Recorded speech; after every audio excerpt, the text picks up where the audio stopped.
Happy Thursday.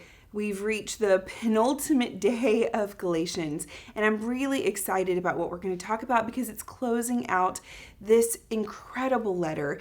And Paul is a master author, and he's been circling the same wagons all throughout this book, probably to the point where you feel like we're being a little repetitive. I hope not, but if we are, it's because Paul is being repetitive. He's trying to make a point, and today he really drives that point home with his last big section in this letter.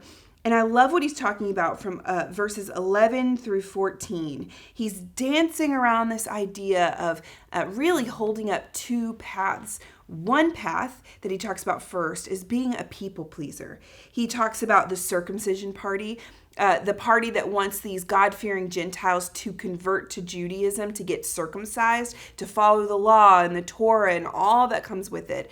Paul is going to make the case that they're just people pleasers. They're not actually wanting you to devote yourselves to God. They're wanting to avoid persecution, or they're wanting to be seen as pleasing to other people. They want to make a good showing, as he says in verse 12. He says in verse 14, though, he switches gears. Do you want to be like this, or do you want to be like this? And he paints a picture that I think is absolutely stunning of what it means to follow Jesus. He says in verse 14, "Far be it from me to boast except in the cross of our Lord Jesus Christ." And I love that sentence because if you really think about it, we probably take this for granted a lot. I boast in a lot of things.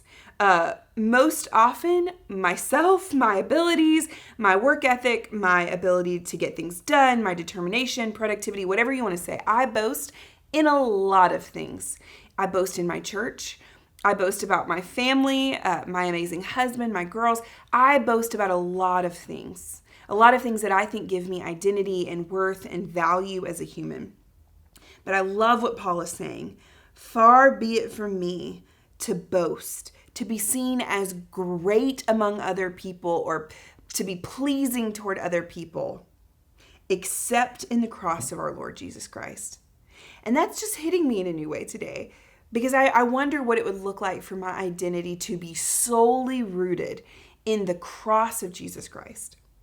The world in this day, in Paul's day, is looking for identity and value in marks, specifically a mark of circumcision, which is a symbol of a whole lifestyle of things. What are the marks that we tend to value in other people? And again, marks is a symbolic thing. How they look, the marks of their resume, the marks of their accomplishments, the marks of their hands, the way that they're able to do things or what they're able to accomplish. And he says, no.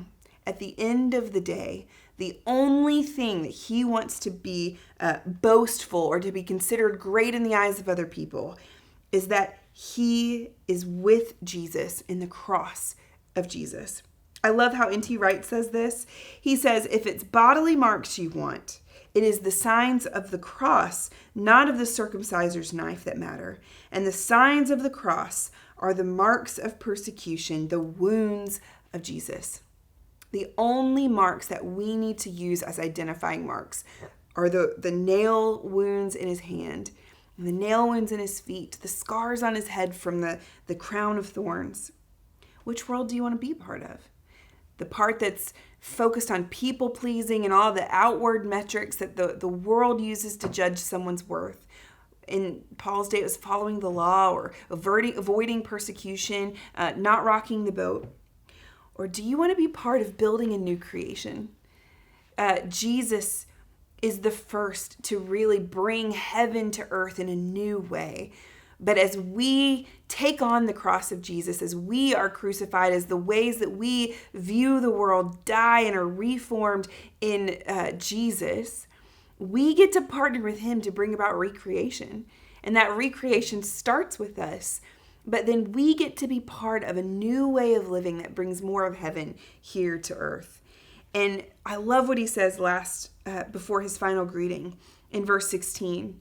And as for all who walk by this rule, all who live in this way of being in the world, peace and mercy be upon them and upon the Israel of God. Peace and mercy. When we follow the way of Jesus, even when we get it wrong, and believe me, I get it wrong a lot, we can rest assured that God's peace and mercy are with us.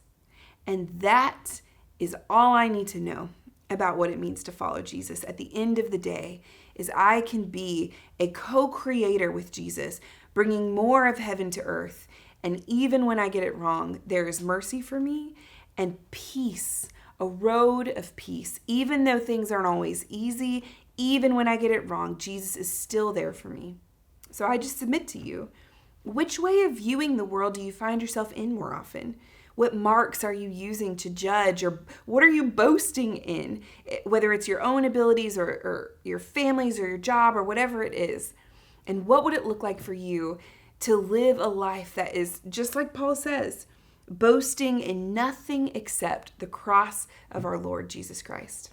We will be right back here tomorrow to close out this entire journey. We'll see you then.